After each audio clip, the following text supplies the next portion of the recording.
Okay, guys, the next 2 or so units are on like evolution, and these are the questions that if you never even took biology, you should still get right, because you kind of just think about how should things go? What's the natural flow of things? Or like adaptations, like what should this plant have to keep it from dying? You know, what should plants do to photosynthesize more? And then you know, so like it's stuff that you can if we never practice this stuff, you should still kind of be like, okay, you know, like that's just what should happen, okay? So, yeah. So we talked about evolution in the terms of natural selection. Remember, where's our review sheet? We have, okay, right here, not the bottom corner, but if you go up one, it's called evolution. So, how to relate species. I have through fossils, that'll relate things. Homology, remember, homo is a prefix that means same. So you can say fossil homology, homologous fossils, homologous bone structure, okay? Location, where are they? Breeding, but the best, y'all, is DNA. If you can relate them through their DNA, that's better than any kind of, well, they both live here, or you know, we found their fossils here, or they both breed like this, okay? Now, adaptations occur for environment. Okay, so you have these mutations. Most mutations are bad, we get it, so bad that, you know, that organism doesn't even get born. But then you get these organisms born with a mutation that just changes them slightly, maybe a slightly longer neck with the giraffes, or maybe an extra appendage, like maybe an extra toe to maybe keep them more balanced. I don't know, I'm just making that up. But if this mutation helps them survive in their changing environment, then it is a positive mutation, and it will help them outcompete their you know, whoever their peers are. Okay, so if it helps you, that's natural selection, where that organism is naturally selected to survive. So guys, when they say natural selection is the survival of the fittest, remember, fitness means how many babies. It has nothing to do with fitness like this. So survival of the fittest means if you're having babies, it means that you're surviving your predators, you're finding a mate, you're nursing your young. So it's survival of the best genes. Biodiversity, many and different. So things with a lot of biodiversity have a lot of variety. Do our yards have biodiversity? Not really. We got a couple of types of grasses, maybe some weeds, maybe our parents planted flowers, but then the tropical rainforest, that's got a lot of biodiversity. Or how about this, the woods behind your house, okay? That's got overgrowth biodiversity. And remember, when we're talking about succession, when there was nothing at all, there was just rocks. Remember, you had these organisms called lichens come in, and the lichens form around the rocks and break them down into rocks form. Breaking those rocks down. Lichen? Lichens break the rocks down into, what do you have to have? Soil. Good. So then once you have soil, plants can grow. So the pioneer species are the lichens, and then the primitive plants that come. Then it grows up to a climax community with a whole bunch of different, remember, heterotrophs come first, autotrophs come first, then heterotrophs, then carnivores and omnivores. Okay. Now, anytime you clear cut something, anytime there's a natural disaster and it has to regrow up, that's a secondary succession. Because really, if there's a flood or a tsunami or a hurricane or a drought, do you have to redo the soil? No. So you never have to do that primary succession. So primary succession is where you actually have to make the soil, but every succession after that is just secondary. The only thing I could think of being a primary succession is if there was like a volcano and it completely disintegrated everything, and that volcanic rock had to be broken down into soil by the lichens. Okay, so evolution, changing, species changes over time, biological evolution. How do we change over time? It's through these mutations that help us adapt to our environment. Only the ones that have the best mutations for the environment survive, natural selection, okay? Fossil evidence. Fossil records provide evidence for evolution or changes in species over time. By studying fossil records of given species, it's possible to see the many changes. And you guys know that, and y'all know, over time, the fossils are first buried, they say buried, but the organisms die. And then as succession happens, there's growth on top of it. New organisms die, growth on top of that. So when we dig down, we're digging down and all the different layers of fossils are different eras in time. So we can kind of date fossils that way. Variation in DNA sequences, remember that is the best way to judge if two things are related. That's like a comparative DNA, comparative anatomy, showing the anatomy of the bones and whatnot, seeing how it changed. Okay, homologous, same. So homologous structures have the same basic structure, embryonic origin, and found on another species and have a common ancestry. Homologous, okay? It's chromosomes. Yes. Now there is another word that maybe is used. It's called analogous structures. Now these are things that don't show a common ancestry, but they for some reason have the same function. So for example, a human arm, a bat wing, a dolphin flipper, all have a very similar functions as an arm, but they're not homologous because they didn't come from the same ancestor, but they're analogous because they have the same function. And then did you know, you have these things called vestigial structures. These are things on your body that really don't serve a purpose. Maybe they're redundant. So how about our tailbone? Our appendix? Our wisdom teeth? Okay.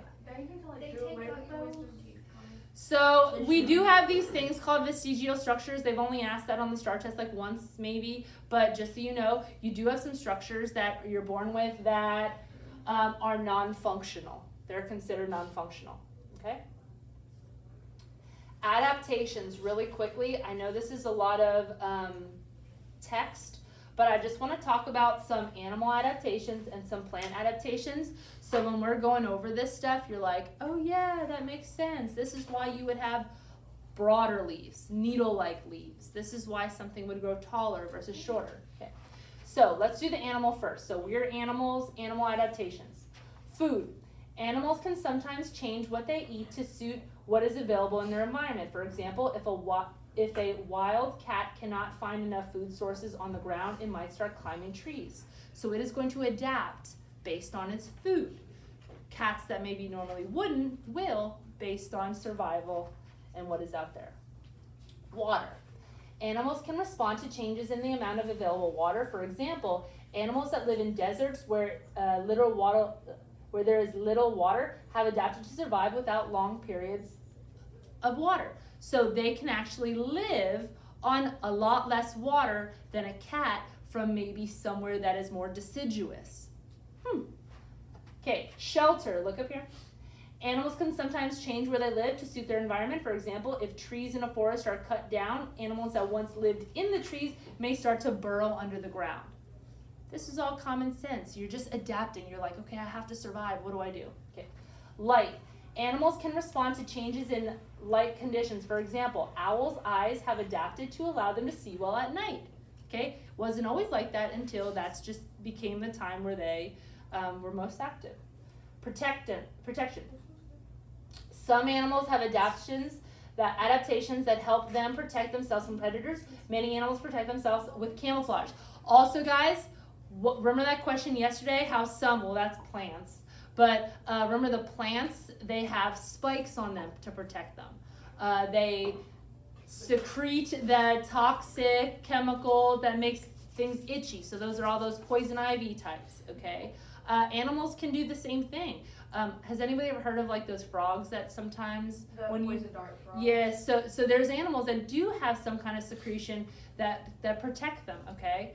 Or there's organisms that look like poisonous things to keep the predators away. So there's a lot of snakes that do that to where, okay, we know that this snake is poisonous. It has red, yellow, black stripes.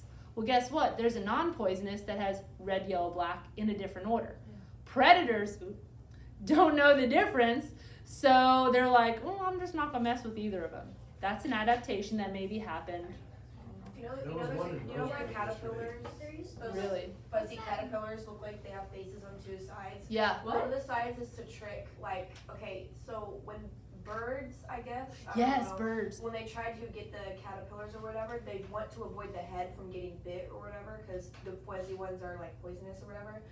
So if they look like their head is on both sides, then it's not worth getting the caterpillar. That's so smart. I like that. Okay.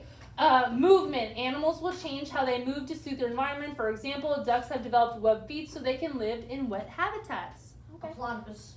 Warmth. Animals can respond to changes in weather conditions. Guys, this is the one that they use almost the most. Ready?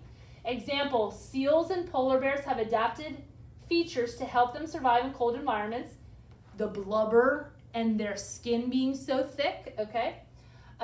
Camels and iguanas have adapted features to help them survive in hot environments. Same with their type of skin, type of water storage. More commonly, a dog will shed its coat, pant, and lie in the shade to keep cool in hot conditions, or shed and shiver when cold. I don't think this happens with humans like in our hair, but dogs, like sometimes like my husband will be like, why is there dog hair everywhere? And we'll be like, oh yeah, it's that time of year where it's getting so hot outside that our dogs will naturally shed fur because they don't need that coverage, okay? Next one, plants.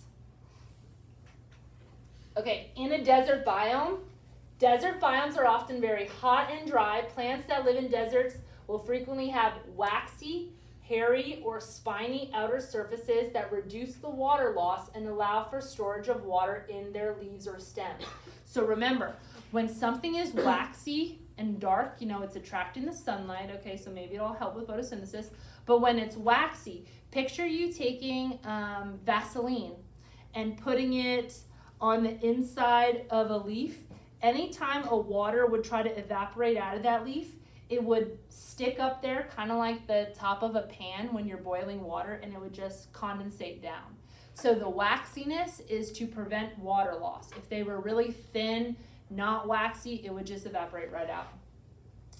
In order to further reduce water loss, desert plants often lack leaves, have long root systems that go deep into the ground and have reduced number of stomata in their leaves. So they don't want to lose water, so maybe they have less stomata so it doesn't drip out. And why would you want deep roots? To tap into the water. Maybe that's underground. Good. Okay, rainforests. Rainforests are very thick with vegetation such that very little sunlight can penetrate past the vegetation to the forest floor. Thus, many plants adapted to grow on top of other plants in order to reach the sunlight.